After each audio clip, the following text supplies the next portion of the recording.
말로 푸는 동학농민혁명사 썰 1894. 오늘의 키워드는 전주의 옛 고성이죠.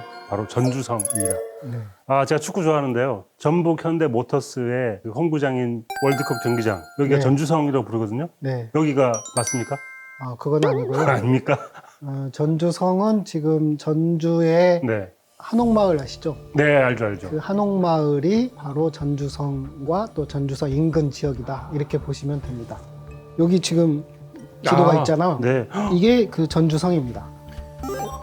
크지 않게 되어 있는데 상당히 큰 편이고 훨씬 자세하게 어떤 측면에서는 예술적으로도 가치가 있는 그런 네. 지도여서 보물로 지정이 되어 있습니다. 요게 지금 성인 거잖아요. 여기가? 요게 지금 사방, 네. 사방을 치면 여기가 북쪽이고 여기가 남쪽이고 여기가 동쪽이고 여기가 서쪽입니다. 그다음에 여기가 가명이고 여기가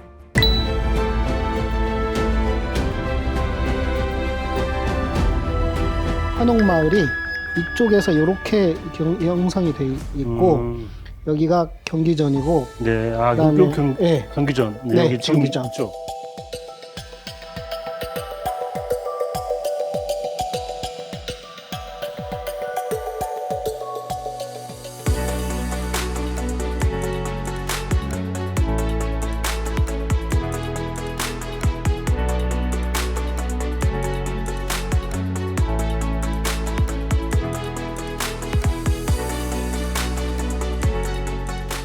현재는 요 풍남문, 요 예. 남문만 남아 있습니다. 여기 지금 서문, 동문, 북문 네. 다 있는데 네, 여기만 남아 있나? 네 여기만 남아 있고 성들은 네. 일제 강점기 초반에 다 회철이 됩니다. 근데 그냥 예술적으로 되게 아름다운 것 같은 게 일단 이 성 자체가 이렇게 말하자면 요즘 스타일로 하면 부감으로 위에서 내려다본 것 같은 항공사진 느낌 같은 게 있잖아요. 그렇죠. 제가 생각할 때는 일종의 그 계획 도시다. 딱 봐도 공략하기가 쉽지 않아 보이는데 동학농민군들이 여기를 무혈 입성하게 되는 거죠. 네, 동학농민군이 이제 전주성을 장악하게 되는 거죠. 초창기부터 빨리 전주를 가야 된다. 전주로 가자. 네, 그렇죠. 전주가 그렇게 유명한 혹은 중요한 이유는 이씨왕조의 출발점이기 때문일까요? 그렇죠. 조선의 시조 이성계의 고향이다. 전주에는 그 태조 이성계의 어진 모셔져 있는 경기전이 있습니다. 그러니까 네. 그것도 궁궐과 같은 우리가 전이라고 하는 것이 궁궐의 의미니까 그래서 시조의 그 묘, 시조의 묘라고 추정되는 조경단이 있고 그러한 전주성을 농민군이 장악했다라고 하는 것은 조선 정부에 있어서도 대단히 여러 가지 의미가 있다 이렇게 볼 수 있는 거죠.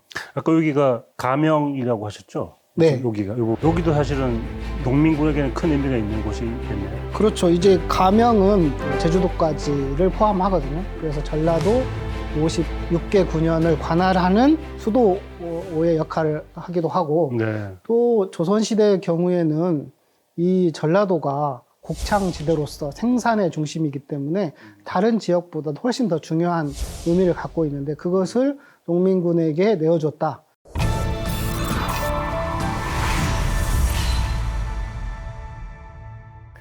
그럼 전주성으로 들어갈 때 여기 군사들은 거의 다 빠져 있는 상태였던 그러니까 건가요? 가명군은 황토현 전투에서 다 괴멸당하고 네. 그다음에 경군이 이제 정몽준 농민군을 따라오게 됨으로써 군대 자체가 없었던 거죠. 거의 없었습니다. 네. 그럼 이 성 안에 있던 사람들은 어떤 반응을 보였었나요? 성 안에 있는 사람들은 이미 호응했다 이렇게 볼 수 있겠죠. 여기 남문에다 프랭카드 달아가지고 축 입성 뭐 이렇게 해가지고 그렇게 했을 수도 있겠죠. 네. 네. 이미 4월 18일 날 전라감사 김문현은 파직이 된 상태예요. 신임 감사였던 김학진은 아직 부임해 오지 않은 상태죠. 지도력이 부재한 상태이고 싸울 수 있는 가명군 대부분은 홍계운 부대로 배속이 되었기 때문에 결국은 쉽게 함락당할 수밖에 없었죠. 황토현 전투가 벌어지기 전 관군과 함께 전주성에 도착한 홍계훈. 그는 동학농민군과 내통한 혐의로 지방 군대를 통솔했던 전 전주 영장 김시풍을 참수한다. 하지만 김시풍의 혐의는 확실하지 않았고 고발만 믿고 장수를 죽인 홍계훈의 분별 없는 처사는 농민들의 반발을 일으킨다. 관군이 민심을 잃은 데 이어 이름을 떨친 장수의 빈자리까지 생기면서 동학농민군은 안심하고 전주성에 들어가게 된다.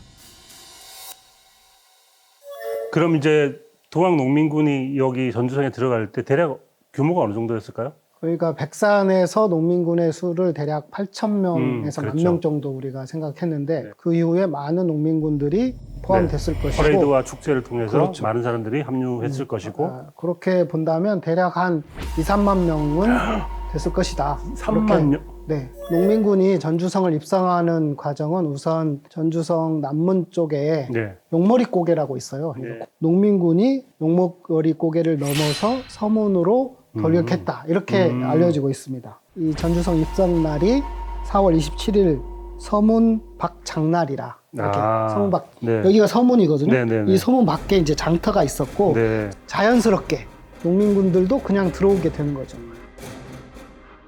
가보년 음력 4월 27일 오시 장터 건너편인 용머리 고개에서 대포 소리와 총소리가 터져 나왔다. 그것은 동학농민군이 발사한 일종의 신호탄이었다. 갑작스런 포소리에 놀란 장군들. 그들이 서문과 남문으로 물밀듯이 달아나면서 섞여있던 동학농민군도 함께 성 안으로 들어선다. 난공불락 같던 전주성은 순식간에 동학농민군의 함성 소리로 뒤덮인다. 동학농민군이 온다고 했을 때 일단 네. 동학농민군을 무서워했던 사람들은 여기에서 살고 있었던 관리들이 아니었을까? 그렇죠.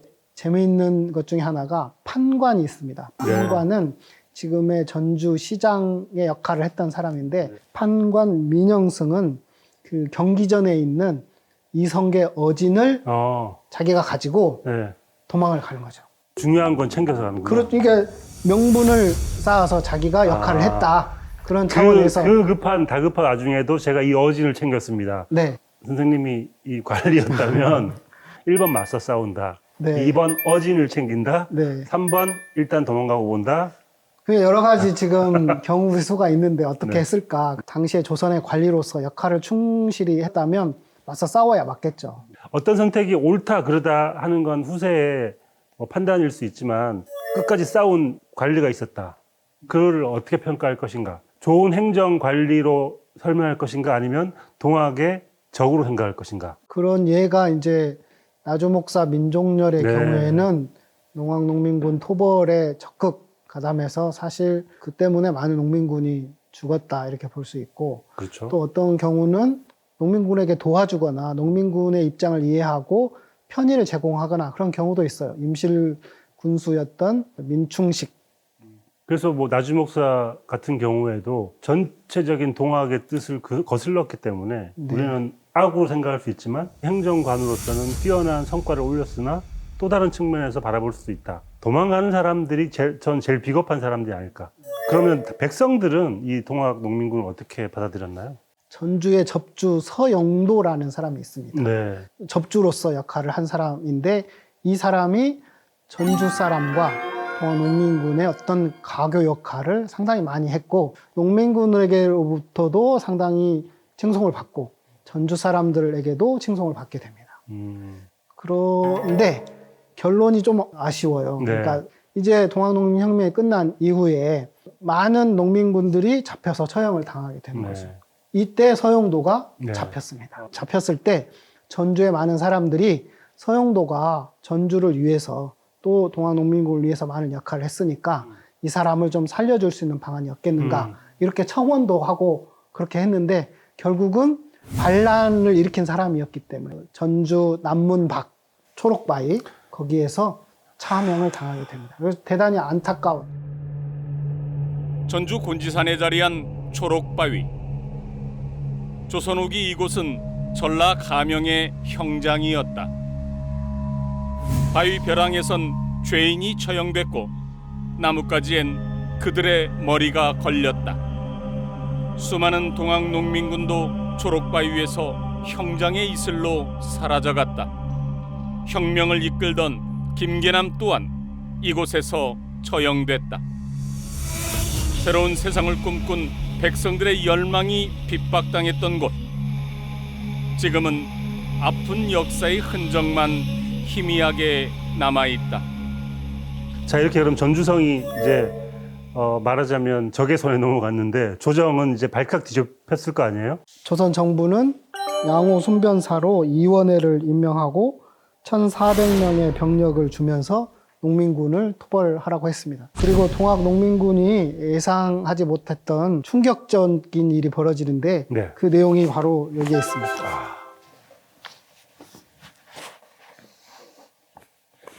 고종실록에 나와 있는 네. 말이네요. 의정부에서 아르기를 중국 군함이 곧 와서 정박한다고 하니 영접하는 절차를 조금도 늦출 수 없습니다. 공조참판 이중하를 영접관으로 차하하여 일을 처리하게 하는 것이 어떻겠습니까? 하니 윤허하였다. 중국 군함이 온다고요? 동학 농민군을 진압하러 오는 청국 네. 군대가 네. 이제 조선에 들어왔다는 그런 얘기죠. 이런 고종이 자기 백성을 죽이라고 네. 청나라한테 파병을 요청했다는 거 아닙니까? 반대하는 대신도 있었어요. 김병시 당시의 영의정의 경우에는 우리 병사로 토벌을 해야 된다. 이제 청이 들어오면 일본도 들어온다. 이런 이제 주장을 폈지만 결국에 가서는 청나라 군대를 들어오는 것으로 최종적으로 고종이 결정을 하게 됩니다. 아무리 생각해도 그 조선의 역사에서 이해 안 되는 일이 뭐 한두 개는 아닙니다만 전 이 부분이 제일 이해가 안 되는 것 같아요.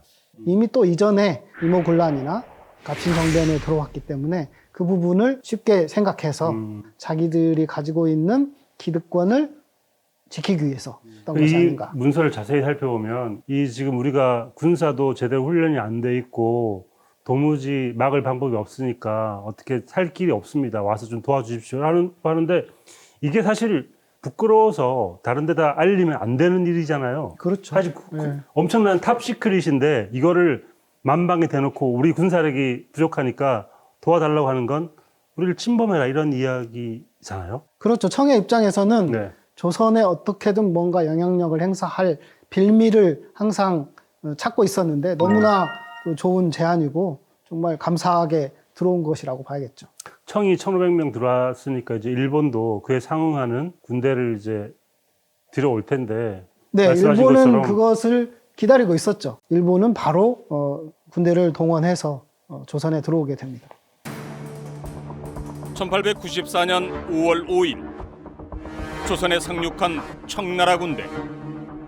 바로 다음 날 일본도 군사를 이끌고 인천 제물포에 도착한다. 조선에서 청을 쫓아내기 위해 1884년 갑신정변 이후부터 10년 동안 군사력을 키우며 칼을 간 일본. 6월 하순까지 7,000명에 달하는 군대를 조선에 파병하며 패권을 장악하기 위한 첫 발을 딛는다. 일본은 이미 이전부터 네. 조선을 침략하기 위한 사전 준비를 아주 오래전부터 했습니다. 1870년대부터 정한론이라고 해가지고 네. 자신들이 한국, 그러니까 조선을 정벌 하겠다 하는 논의가 있었고 조선 상태가 어떤지 이런 것들을 알아보기 위해서 사람들을 파견해가지고 정보 수집을 하게 되고 1894년 이전부터 이미 조선에 대한 전 지도를 새로운 형식으로 지도를 다 이미 만들어서 오래전부터 계획하고 있었다 이렇게 볼 수 있습니다. 정한눈에 의거한 것이기도 하지만 일본 입장에서는 자기들이 이제 메이주신 이후로 힘을 좀 키웠으니까 네. 청나라랑 이제 한번 붙어볼 때가 되었다. 동아시아 전체를 장악하겠다. 준비 단계로서 정한론이 이제 얘기가 됐던 것이죠.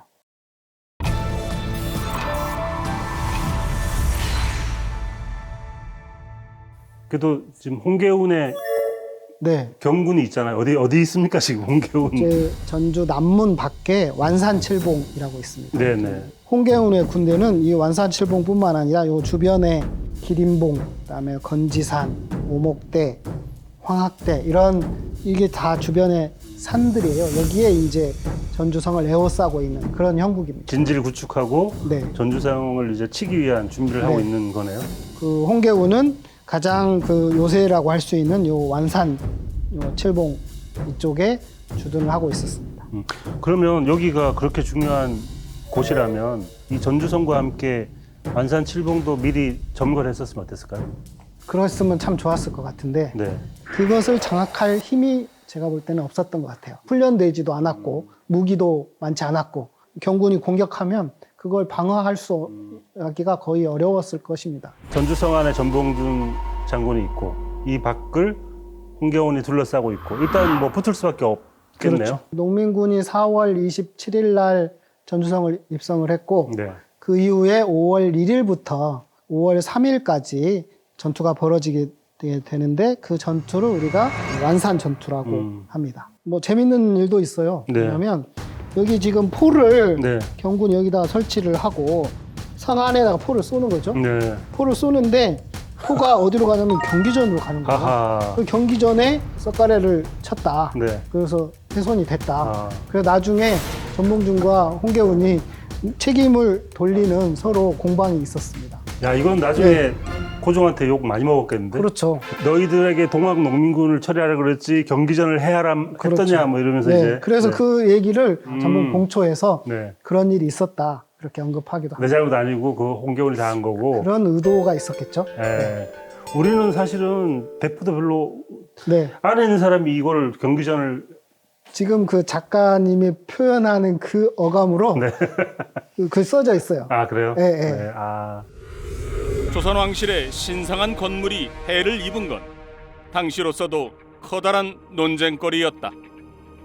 전봉준은 동학 농민군에게 피해의 책임을 떠넘기는 홍계운에게 소지문을 보내 비난의 날을 세운다.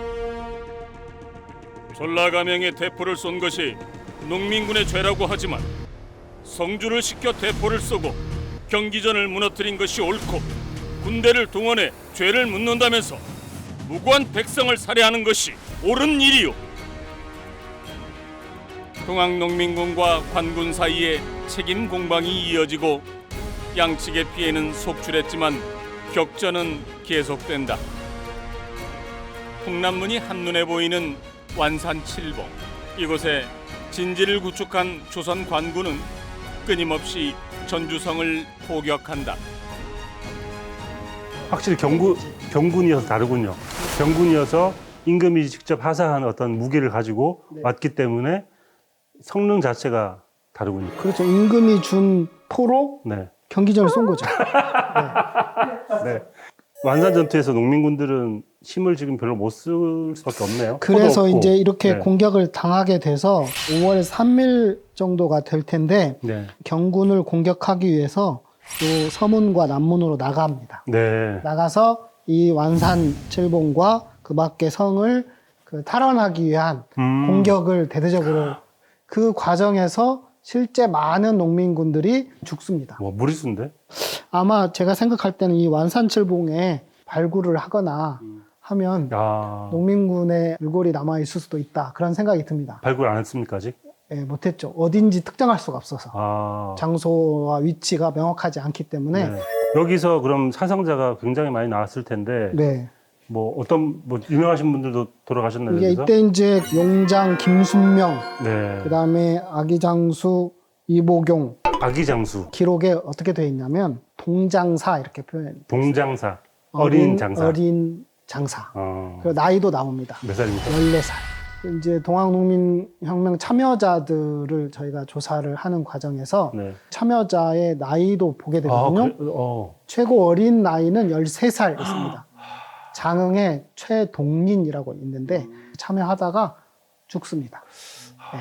이렇게 동학에 참여한 어린 농민군들이 생각보다 많다는 것이고 그것은 어리지만 동학 농민군의 어떤 생각이라든지 지향이라든지 거기에 충분히 공감하고 그랬다는 걸 볼 수가 있습니다. 우리 잘 아는 김구 선생이 네. 18살에 네. 해주 지역에서 네. 동학 접주로 아. 동학 농민군을 이끌고 18살. 해주성 전투에 참여했습니다. 물론 와. 이제 그 뒤에 그 정신을 이어받아서 독립운동의 상징이 됐지만 저 그 얘기는 처음 들어봤어요. 김구 선생님은 정말 어릴 때도 대단하셨네. 백범일지에 나와요? 나옵니다. 최시영을 만났다는 얘기도 어. 나오고 또 해주성 전투에 참여했다는 얘기도 나와서 이때 저는 전주성에서 전봉준 장군도 크게 다친 걸로 알고 있는데 아마 고쯤입니까? 완산 전투 즈음인 것 같은데 네. 전투 과정에서 머리도 다치고 다리도 다치고 그랬다고 되어 있습니다. 근데 나는 다치지 않는다 그런 얘기 하셨는데 약간 뭐랄까 자존심에 스크래치가 난 정도.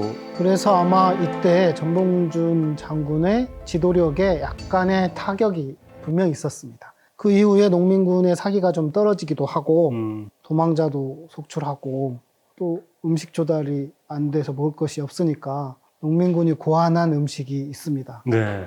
바로 비빔밥입니다. 와, 이 전주 비빔밥 아닙니까? 네. 네.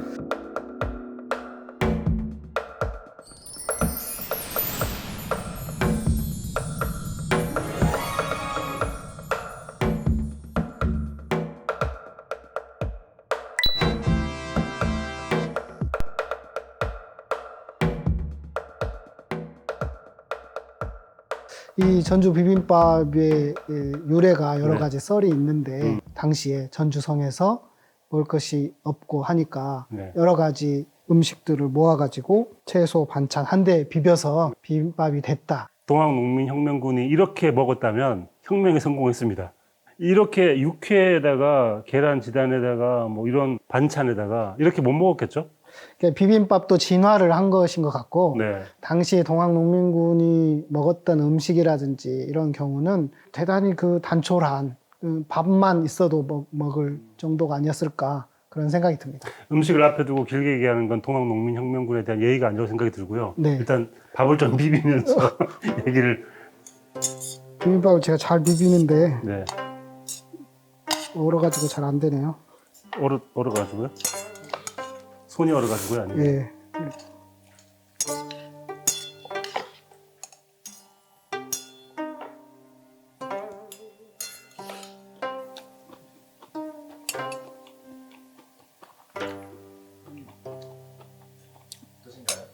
눈물이 날 것 같아요. 이거의 가장 단출한 버전을 생각하면 동학 농민군들이 먹었던 음식이겠죠? 네. 뭐 먹으셨을까요? 그때는 나물 한 두세 나물. 가지, 예. 고기는 들어가 있지 않았을 것이고, 밥도 보리밥이었을 테고. 예.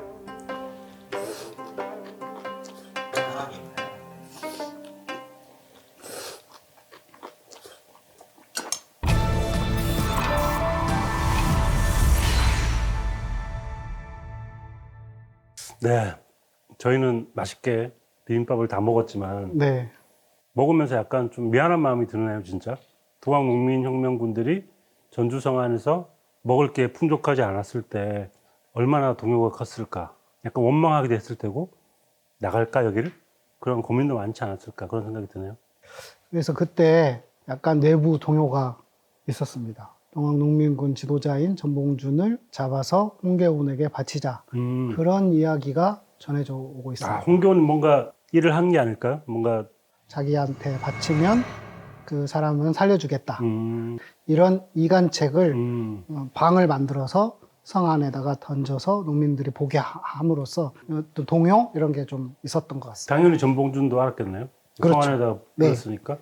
그래서 이때 이제 전봉준이 여러 지도자들을 모아놓고 3일 후에 좋은 소식이 있을 것이다.